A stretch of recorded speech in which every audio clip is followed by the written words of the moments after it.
In Minnesota, we're going to be educated today. We're going to learn something, not that we don't every day, but today specifically we're going to learn a little bit about mental health. Our guest today is a licensed psychologist, Rice County Social Services, Eric Lundin. Hey Gordy, how you doing? A little over 2 weeks ago, weren't you? I just was here on May 5th. I was here on a Thursday. And we were talking about? We were talking about Supply Our Children. Oh yeah, how'd that go? You know what? That program is still coming up on May 26th from 5 to 7. It's going to be a program to help supply kids with school supplies.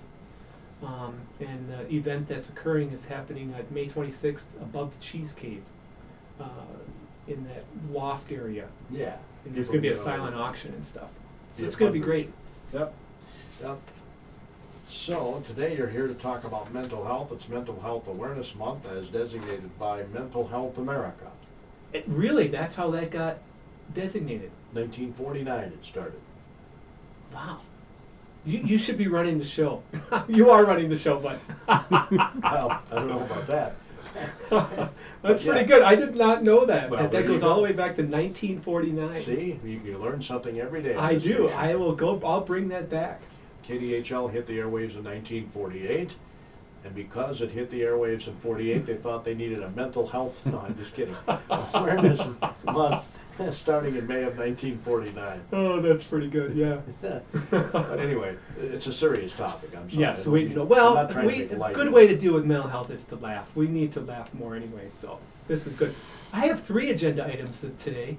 I want to announce a mental health awareness walk, and then I want to talk a little bit about services for folks with mental health that have mental health needs in Rice County, and then finally I just want to talk about stress and ways to think about coping with stress that might be a little different than how we normally think about it. So those are our 3 items. We're going to fill this hour, a half hour up in no time. Oh, I'm sure we will. Yeah. First of all, I don't know if I've ever asked you this, but when did you decide you were going to be a psychologist? That's a great question. When I was in college, I went for some counseling at the counseling center at my university, and I really liked that so much that I came back as a paraprofessional and did some additional work where I did some counseling and I got to help other kids in the counseling center at the university center. And from then on, it was like, I love teaching music, but I'm going to go on for a master's degree in counseling. So you were going to be a music teacher? Yep, that's what I was going to do. I have a degree in music education. Oh, interesting. Yeah. Choral education, yep. So you in choir now? I belong to Bethel Lutheran Church Choir at the Bethel Church in Northfield. Oh, okay. Yeah. How big is that choir? Oh, we have a big choir. It's like 50 members. I was going to say, that's a big church. It's a pretty big church, and what's great about that choir, we've got like 8 tenors. So if you miss, not a big deal. That's a good way to think of it. I'm trying to think how many people are in our church choir. There may not be a dozen. Yeah, we're very fortunate. We got a really musical church, so it's good. And that is a good stress reliever, a good mental health break is music, right? Yeah. I saw a thing where music and singing is one of the only activities where your whole brain is being used all at once. Wow. Whatever that means. But like all the different portions of your brain are engaged. Well, it seems to me that you should exercise your brain just like you do anything else in your Yes, right. And so music is a great way to exercise your brain. Lots of things going on. Yeah. There's lots of research about put a plug in for music and kids that kids who are involved in music do better in school, use less drugs, all those things. Well, then why do they cut music out? One of the first things when they, I won't go there. Let's not go there, but I think it's mostly political. I think that's why they do that. But we're going to talk more about mental health awareness when AM Minnesota May. And we were chatting before going on the air, Eric, and I was telling you that I posted, of course, promotion of the show today and said, we don't know much about the brain these days. Right. People actually characterize where we are in relation to understanding the brain as being in toddlerhood. So we're out of infancy, moving into toddlerhood, and as toddlers we're moving very quickly toward learning lots and lots more about it. And a lot of that's because of the technology. We can study, fMRIs, which, see which parts of the brain are activated, and our learnings about how to do psychotherapy with patients is going better. And so it's a very exciting time to be in this field.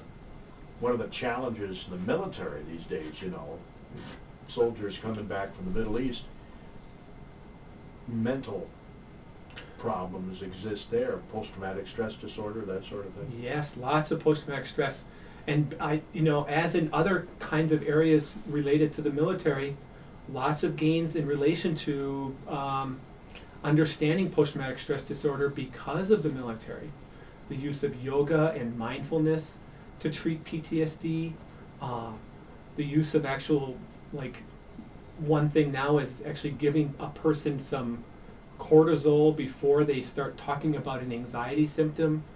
Giving them a stress hormone before talking about it actually increases it. In vivo exposure, where they're exposed to things that were like their events that occurred, to help them learn about how to cope with their PTSD and overcome it. And it's not a surprise to me because they've had, some of these guys 6, 7 tours of duty. Yeah, they're just, that cumulative stress is just too much. And, there's lots of factors related to when PTSD comes into play. But the cumulative stress of war, which they say really we're not wired to kill other people, and that's just one of the reasons why PTSD is so prevalent among our veterans. In World War II, the soldiers might have been gone for a longer extended period of time, but they didn't do 5, 6 tours. Right. And I think their mindset around war and when they came back was much different. Our political climate now is much more varied. We weren't so unified against and for our veterans then. We have lots of support for our veterans, and we have a lot of I just don't think the support overall for what the purpose of the war was that can also create post-traumatic stress disorder symptoms. Oh, sure. That makes perfect sense. Well, you got a special walk coming up. When is this? Yeah, the walk is May 25th. And so anyone who's interested in supporting people with mental health issues, or if you yourself have some mental health problems or have been affected by mental health in your life, this is going to be a walk from Friendship House, which is downtown Faribault. Right here on Central Avenue. Right on Central Avenue. You can look for Friendship House, and it starts at noon. So show up around 11:45, maybe 11:50 on May 25th. That's a Wednesday. And the walk is only about 20 minutes. And when you get back, it's a mile, I think I saw. Yeah, is it just 1 mile? Yeah, I've done the walk once or twice. It's a nice walk through the neighborhood. And when you get back, a couple of speakers, maybe our representative from our area here, and then some ice cream, I think, is what's going to be served. So kind of just a nice time to honor yourself or someone you know, a loved one who has mental health issues. I think most of us know somebody who has struggled with mental health issues, right? Yeah, I dare to say we don't. Is there a person out there who doesn't know someone who has mental health issues? Right. There's always, we're always affected by people who, just like alcoholism, which is a mental health issue too. I mean, you cannot be affected by that. Someone knows that. I know my late aunt had to go on some special medication when she became an empty nester. She just couldn't handle that, Right. She lived her life around those kids, and they were gone. And so then it's so critical to have purpose in your life. And so that's why when you retire from your work, that can be a time where you're susceptible. We're finding that right now the highest increase in suicidality is among middle-aged women. They have the highest increase in suicide. I know, it's kind of a sad thing. So, and they're using more lethal means of making attempts to complete a suicide. So wow, that's not good. No, it's not. And so, mental health, depression by 2020 will be the leading health problem in the world. Right now it's like second only to heart disease. And as you know, we're defeating heart disease. But depression and anxiety symptoms continue to go up in our world. And we don't seem to we're not finding good ways to end these issues for people. So what I was getting at there is you don't have to be suffering from a mental health illness to participate in your walk. No, you don't. Just show come support. out, just show support. Just show support for someone that you know, or for yourself, or for people in general, that we support people with mental health problems. And that's over the noon hour on May 25th. At the Friendship House, which is downtown Central Avenue. Get some ice cream and hear our representative. May 25th, again, a Wednesday. Yes. And we were going to talk about stress today, right? Yeah, let's talk about stress. You know, a lot of times we think about stress as trying to get away from stress. We want to get away from stress. But there's this new book by Kelly McGonigal, McGonigal. And she has a book out called The Upside of Stress. And this whole book is about recognizing how stress can be a critical thing in our lives. The first thing she says is how to define stress. Think about it. If you're stressed about something, it's probably something you care about. Think about that. It's something you're not going to get stressed about something that you don't care about. You're only going to get stressed about something that you care about. And so you have to then recognize that this is about our mindset. If I care about it, then stress is going to help me figure out how to work with it and how to get over it and how to solve the problem.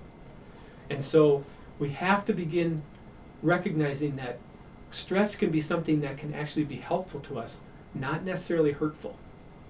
So now, all the things I've read that stress is good for you. Yes. So for instance, there's a study done where they studied this huge group of people, tens of thousands of people, and they only studied the people who endorsed lots of stress. Okay, this is funny. I mean, not funny, but interesting.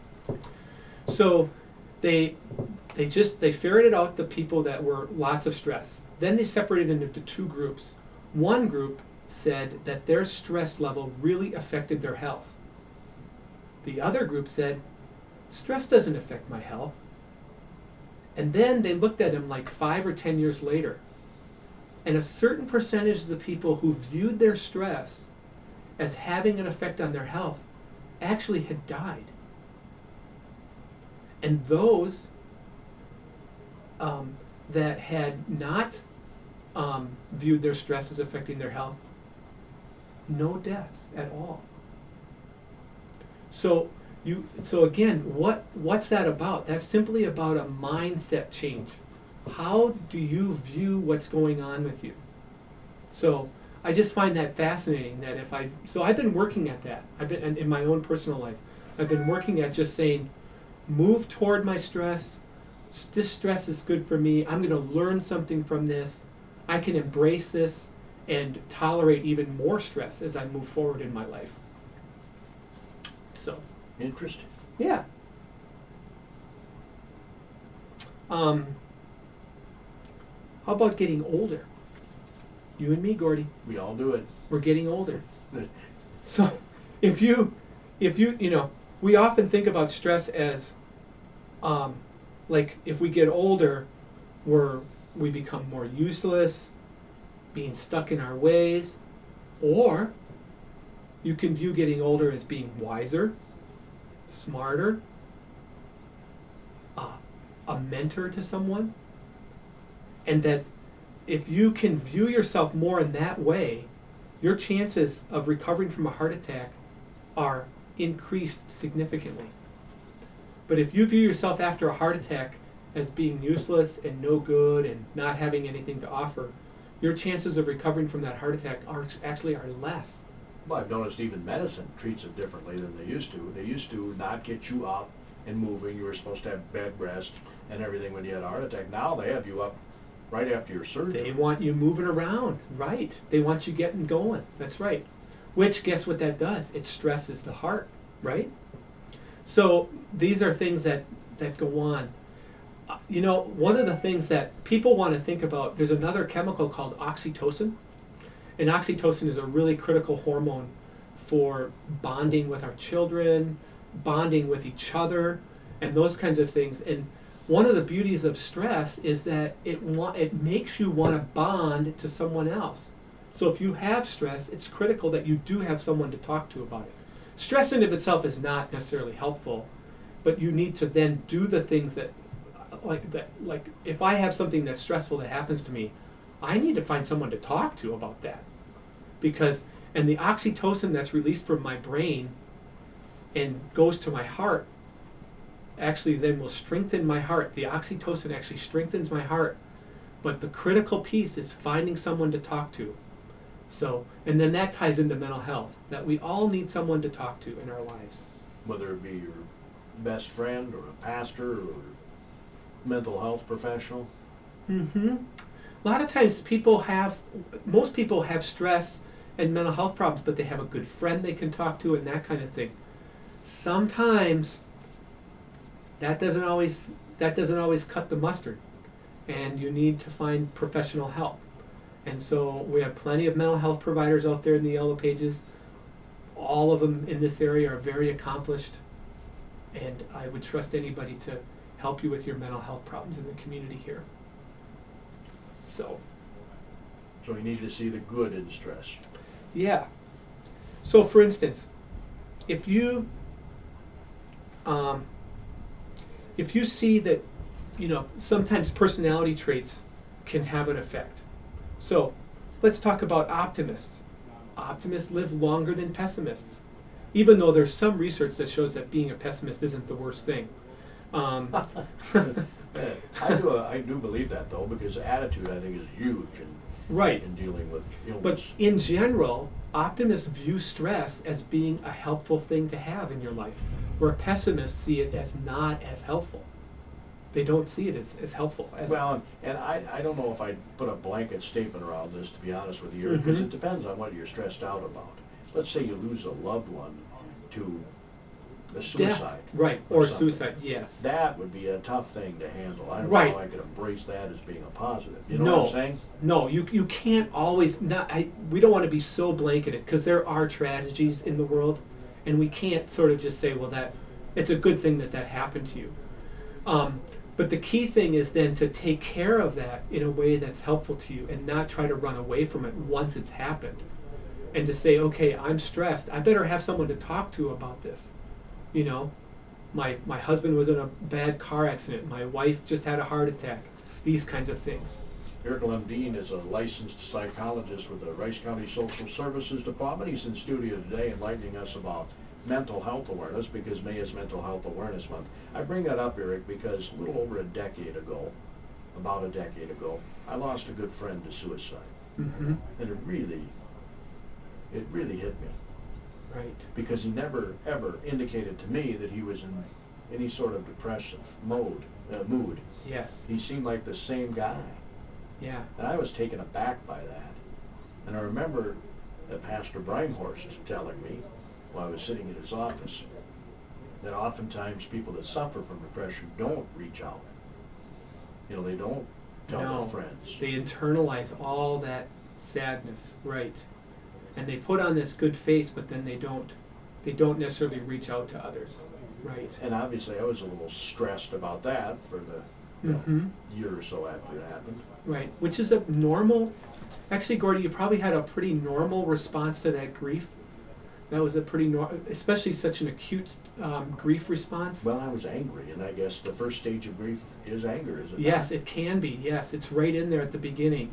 And I think part of what made your grief process maybe a little bit more difficult was the fact that it was so acute. The guy didn't have cancer for 6 months and then die. Yeah. You had no preparation. He didn't say goodbye, and that's a very sad thing that happened to you. And I was sad that he didn't feel that he could trust me with that information, and then I could maybe help him in some way, shape, or form. Right. Yeah, I mean, you end up taking on some, anger or sense of guilt, like you could have done something. Yeah. But what Pastor Brimehorst told me was, it doesn't work that way. No, it doesn't. One of the concerns about suicide is that oftentimes when people finally make the decision to possibly complete a suicide, is that they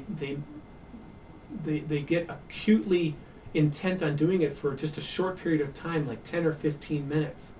So if we can find ways to get people through that very critical short period of time, we could probably save a lot of lives.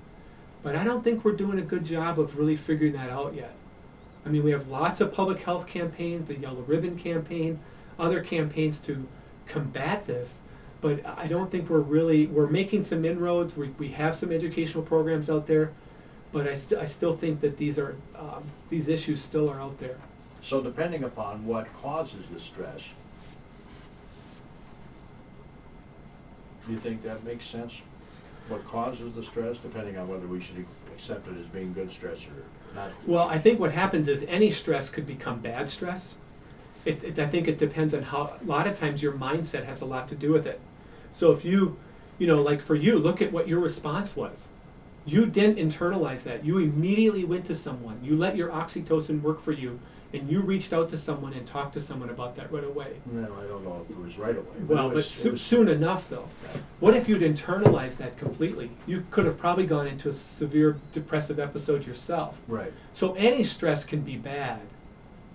But we have to say, what I think I'm trying to just say is that many times you can take stressful events and you can make them more positive simply by doing something like this.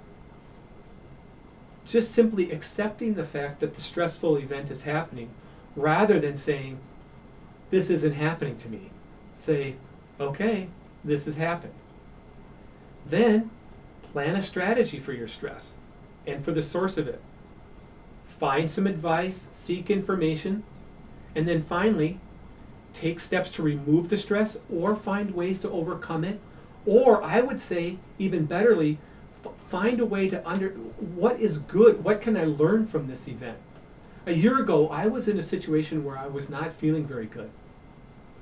And I took that and understood, you know what? All of a sudden I was much more aware of everyone else who was suffering around me. People with broken legs, people with infected knees from knee operations. And this made a huge difference. And then for me now, because it's like, okay, this is what I was meant to learn from my own illness. So that's kind of reframing. What can I learn from this event? You know, another stress reliever, we were talking about it during the break. I know you like to fish. Yes. That's a good stress reliever, right? Right. Get out and do something you enjoy, whether it be golf or fishing or gardening or whatever. Right. We need things that we can have passions outside of finding ways to take care of ourselves separately, and it's critical to have those hobbies in your life. You can't, if you find yourself without hobbies, unless you really love your work so much, some people love their work a lot, but for most of us, we need something outside of our other work life. We only have a few minutes left of the show, so what sort of access do we have to mental health services in Rice County? I ask that because you always hear that there's a shortage. There is a shortage in several areas. One is psychiatry, and that is being relieved a little bit. Alina Mental Health in Northfield is going to have both a new child psychiatrist and adult psychiatrist coming on this summer. 2 former Oles are returning to their stomping grounds. Their stomping grounds, and they're gonna be with Alina Mental Health. Our services at the county revolve around 3 main areas. Adult mental health, those are people who have been hospitalized for at least 2 occasions in 1 year. So they have a pretty persistent mental illness that's not being treated well enough, and they need additional support. And so then they would be assigned a case manager, a nurse to help them set up their medications, and possibly telepsychiatry, where they go into this office area where they see one of the psychiatrists through our regional hub in Mankato. It's a great service, so they don't have to travel to Mankato. And then we have children's mental health. Any diagnosis with a child it suffices for that. Your child has to have enough issues in school and at home to qualify for a children's mental health social worker.